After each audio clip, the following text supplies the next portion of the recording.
नमस्ते दोस्तों, आपका स्वागत है हमारे मॉक टेस्ट के इस वीडियो में। आज हम आईसी 38 का चैप्टर 1 का कॉमन चैप्टर का एक सीरीज के प्रश्नों के साथ सही जवाब को समझाने वाले हैं। तो आइए शुरुआत करते हैं। क्वेश्चन नंबर 68, आईआरडीएआई विनियम संभावित ग्राहक के प्रति बीमा मध्यस्थ के कर्तव्य के बारे में क्या जोर देते हैं?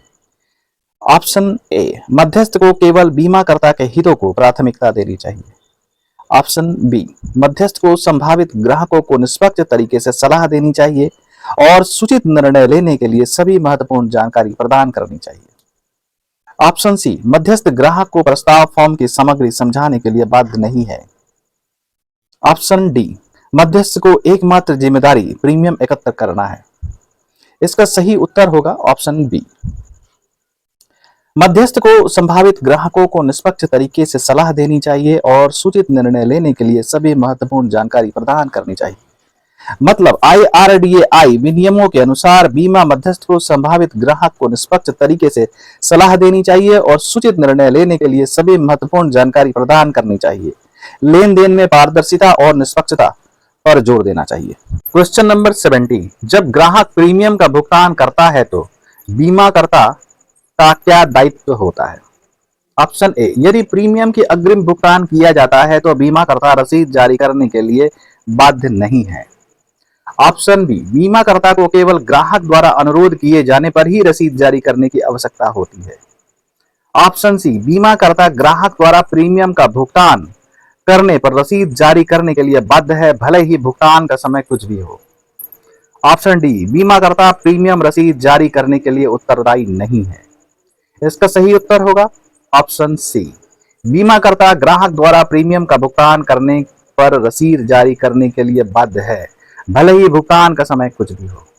मतलब विनियमों के अनुसार बीमाकर्ता प्रीमियम का भुगतान किए जाने पर ग्राहक को रसीद जारी करने के लिए बाध्य है, भले ही भुगतान अग्रिम में किया गया हो। क्वेश्चन नंबर 71, बीमा का वह आधारभूत सिद्धांत क्या है जो समुदाय की सामूहिक शक्ति पर जोर देता है ताकि वह अपने दुर्भाग्यपूर्ण सदस्यों का समर्थन दे सके?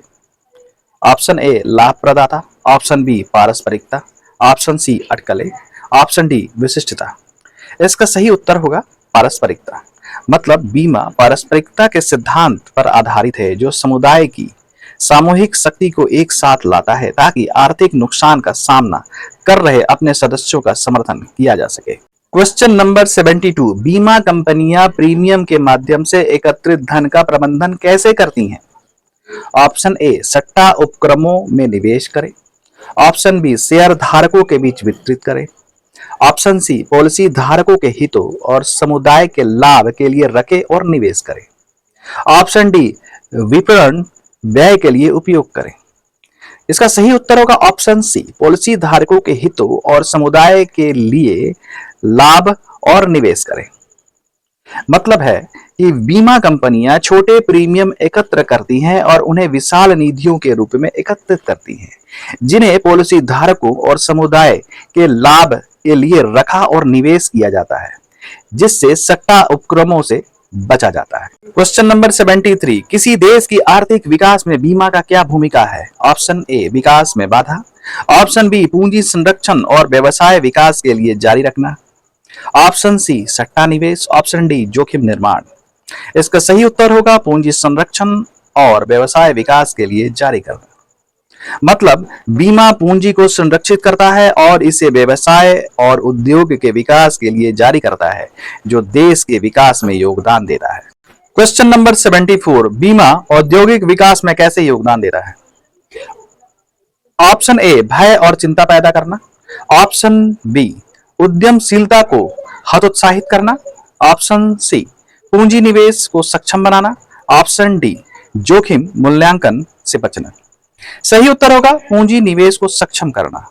मतलब बीमा पूंजी के निवेश को सक्षम बनाता है, वाणिज्यिक और औद्योगिक विकास को बढ़ावा देता है और उद्यमशीलता से जुड़े भय, चिंता और बेचैनी को कम करता है। क्वेश्चन नंबर 75, बैंक और वित्तीय संस्थान ऋण देने से पहले संपत्ति बीमा पर जोर क्यों देते हैं? ऑप्शन ए, विनियामक आवश्यकता।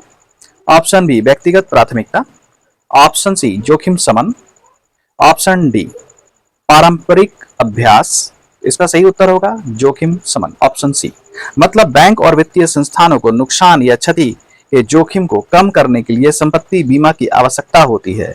अक्सर पॉलिसी को संपार्श्विक सुरक्षा के रूप में सौंपने पर जोर देते हैं। क्वेश्चन नंबर 76, सामान्य बीमाकर्ता आमतौर पर बड़े जटिल जोखिमों को स्वीकार करने से पहले क्या करते हैं? ऑप्शन ए, निरीक्षण को अनदेखा करें। ऑप्शन बी, जोखिम को अस्वीकार करें। ऑप्शन सी, संपत्ति निरीक्षण और जोखिम मूल्यांकन की व्यवस्था करें। ऑप्शन डी, सट्टा उद्यमों में निवेश करें। इसका सही उत्तर होगा ऑप्शन सी, संपत्ति निरीक्षण और जोखिम मूल्यांकन की व्यवस्था करें। मतलब सामान्य बीमाकर्ता बड़े जटिल जोखिमों को स्वीकार करने से पहले जोखिम का आकलन करने और जोखिम प्रबंधन उपायों को सुझाव देने के लिए योग्य विशेषज्ञों द्वारा संपत्ति निरीक्षण की व्यवस्था करते हैं। क्वेश्चन नंबर 77, बीमा किसी देश की विदेशी मुद्रा आय में किस प्रकार योगदान देता है? ऑप्शन ए, पर्यटन समर्थन। ऑप्शन बी, व्यापार, शिपिंग और बैंकिंग सेवाएं। ऑप्शन सी, सट्टा निवेश। ऑप्शन डी, कृषि निर्यात। इसका सही उत्तर होगा ऑप्शन बी, व्यापार, शिपिंग और बैंकिंग सेवाएं। मतलब बीमा व्यापार, शिपिंग और बैंकिंग से संबंधित सेवाओं के माध्यम से किसी देश की विदेशी मुद्रा आय में योगदान देता है। क्वेश्चन नंबर 78, किस क्षेत्र में बीमाकर्ता हानि निवारण प्रयासों में सक्रिय रूप में शामिल है? ऑप्शन ए, मनोरंजन और खेल। ऑप्शन बी, पर्यावरण संरक्षण। ऑप्शन सी, आग, कार्गो और सड़क सुरक्षा। और ऑप्शन डी, राजनीतिक मामले। इसका सही उत्तर होगा ऑप्शन सी, आग, कार्गो और सड़क सुरक्षा। मतलब बीमाकर्ता आग से होने वाले नुकसानों की रोकथाम, कार्गो नुकसान की रोकथाम, औद्योगिक सुरक्षा और सड़क सुरक्षा में लगे संस्थानों से जुड़े होते हैं। क्वेश्चन नंबर 79, बीमा उद्यमियों को नए और अपेक्षाकृत अज्ञात क्षेत्रों में निवेश करने का विश्वास कैसे प्रदान करता है? ऑप्शन ए, सब्सिडी प्रदान करना। ऑप्शन बी, जोखिम को पूरी तरह से समाप्त करना। ऑप्शन सी, सीधे पूंजी प्रदान करना। ऑप्शन डी, संभावित नुकसान के विरुद्ध सुरक्षा प्रदान करना। इसका सही उत्तर होगा ऑप्शन डी, संभावित नुकसान के विरुद्ध सुरक्षा प्रदान करना। मतलब बीमा संभावित नुकसान के विरुद्ध सुरक्षा प्रदान करके नए या अपेक्षाकृत अज्ञात क्षेत्रों में निवेश को प्रोत्साहित करके उद्यमियों को आत्मविश्वास प्रदान करता है। क्वेश्चन नंबर 80, राज्य में सामाजिक सुरक्षा की भूमिका क्या है? जैसा कि दी गई जानकारी में वर्णित है। ऑप्शन ए, इसमें अनिवार्य या स्वैच्छिक बीमा शामिल है। ऑप्शन बी, यह पूरी तरह से कर्मचारी राज्य बीमा अधिनियम 1948 पर निर्भर करता है। ऑप्शन सी, इसमें बीमारी और विकलांगता के लिए विशेष कवरेज शामिल नहीं है। ऑप्शन डी, इसमें कोई बीमा शामिल नहीं है। इसका सही उत्तर होगा ऑप्शन ए, इसमें अनिवार्य या स्वैच्छिक बीमा शामिल है। मतलब राज्य में सामाजिक सुरक्षा में अनिवार्य या स्वैच्छिक बीमा का उपयोग शामिल है, जैसा कि जानकारी में बताया गया है। क्वेश्चन नंबर 81, कौन सी सरकार द्वारा प्रायोजित सामाजिक सुरक्षा योजनाओं में बीमाकर्ताओं की भूमिका शामिल है? ऑप्शन ए, पीएमजेजेवाई, प्रधानमंत्री जीवन ज्योति बीमा योजना और पीएमएसबीवाई, प्रधानमंत्री सुरक्षा बीमा योजना। ऑप्शन बी, पीएमएफबीवाई, प्रधानमंत्री फसल बीमा योजना और पीएमजेएवाई, प्रधानमंत्री जन आरोग्य योजना। ऑप्शन सी, पीएमवीवीवाई, प्रधानमंत्री वया वंदना योजना और एपीवाई, अटल पेंशन योजना, या उपरोक्त सभी। ऑप्शन डी में है। इसका सही उत्तर होगा ऑप्शन ए, पीएमजेजेवाई, प्रधानमंत्री जीवन ज्योति बीमा योजना और पीएमएसबीवाई, प्रधानमंत्री सुरक्षा बीमा योजना। मतलब ये सरकार द्वारा प्रायोजित सामाजिक सुरक्षा योजनाएं हैं जिनका उल्लेख किया गया है। क्वेश्चन नंबर 82, बीमा उद्योग सामाजिक सुरक्षा में किस प्रकार योगदान देता है? ऑप्शन ए, केवल सरकारी योजनाओं का समर्थन करके। ऑप्शन बी, मुख्य रूप से ग्रामीण बीमा योजनाओं के माध्यम से। ऑप्शन सी, सामाजिक सुरक्षा प्रदान करने के उद्देश्य से वाणिज्यिक आधार पर संचालित होता है। ऑप्शन डी, विशेष रूप से कर्मचारी राज्य बीमा निगम के माध्यम से।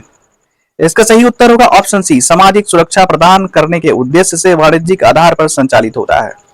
मतलब बीमा उद्योग सामाजिक सुरक्षा प्रदान करने के अंतिम लक्ष्य के साथ वाणिज्यिक बीमा कवर प्रदान करता है। धन्यवाद दोस्तों इस वीडियो को देखने के लिए।